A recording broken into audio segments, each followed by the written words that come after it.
Zaldi Zoro, Ipar Amerikako jatorrizko nazioetako buruzagi suharra.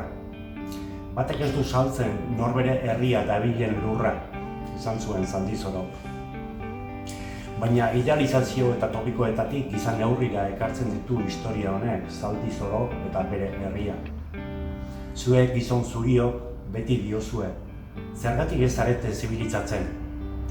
Ez dugu zuen zibilizaziorik nahi, gure gurasoak bizi izan ziren moduan bizi nahi dugu. Gure gurasoen gurasoak bizi izan ziren moduan. Ipar Amerikako jatorrizko herrien mundu ikuskera, lurrarekiko harremana, aske bizi nahia erakusten du liburuak. Aspektu askotan haien ispiluan ikus dezakegu gure herri honen borroka eta historia ere. Kartzela naturarekiko lotura sentitzea ez da erresa. Dena da burdina, porlana, gogorra eta hotza. Gero arbasoekin hitz egiteko ere ez da lekurik inspiragarriena. Eta euskalduna izatea, zaren hori izatea eta zaren hori bizitzea eguneroko erronka bat da, ez? Eta hona itorri, Mari Sandozen liburuak lagundu zion oso une zailean, lagundu zion bere sustraiak sendotzen eta iparra berreskuratzen, ez? Eta nik uste horregatik tematu zela Aitor liburu hau euskeratzen, ez? Sekulako lanak hartu zituen, denboran luzatu zen, oztopo handiak gainditu behar izan zituen, berari hainbeste lagundu zion, Zaldi Zororen bizitza eta bere herriaren historia eskaini nahi izan digula laguntzeko horretan, ez? Gure sustraiak sendotzen eta kondaira zaharrak berreskuratzea, arbasoa gogoratu, haien hizkuntza mintzatzea, naturarekin bat sentitzea, garrantzitsua den hori, herria eta gure izatea eta izana noraizean galez dadin, ez? Zaldi Zoro, liburu maitagarria. Hartzen dute ene eskuek liburu hau eta sentitzen dut aire aske eta ezti bat.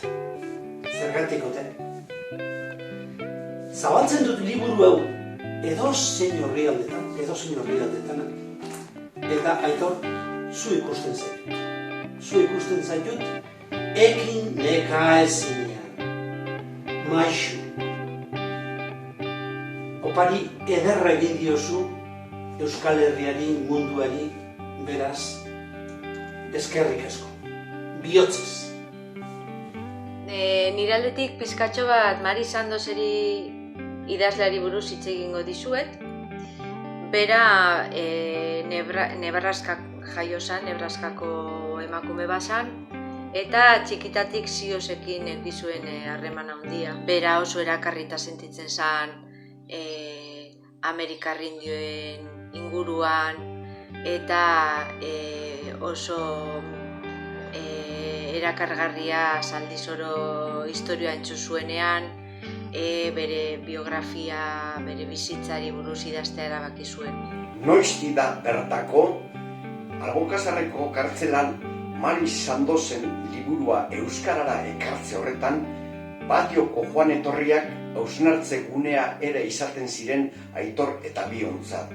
Izan ere, gu euskaldunok denboran natibo bilakatzen joan ginen, bertakotzen, natiboak sentitzen. Kartzelan, defentsa mekanismoak modu etengabean eraiki behar dira. Burua oxigenatu behar da, bestela hilda dago pertsona. Idazteak eta irakurtzeak funtzio hori betetzen du.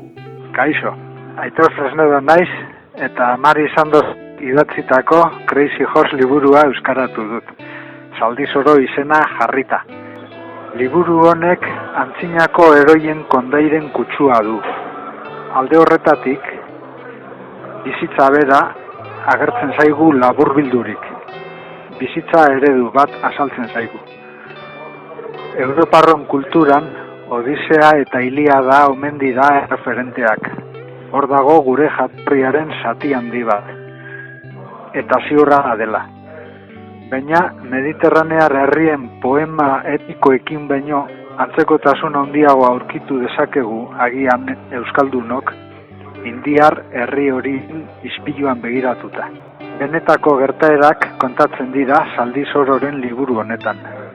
Abentura izugarrez betetako kontakizun bat lez irakur liteke. baina hori baino askoz gehiago da. Duela 150 urte inguru jasotako gertaera historikoak dira. Espero dut liburua gustatzea, niri bezain beste. Agur!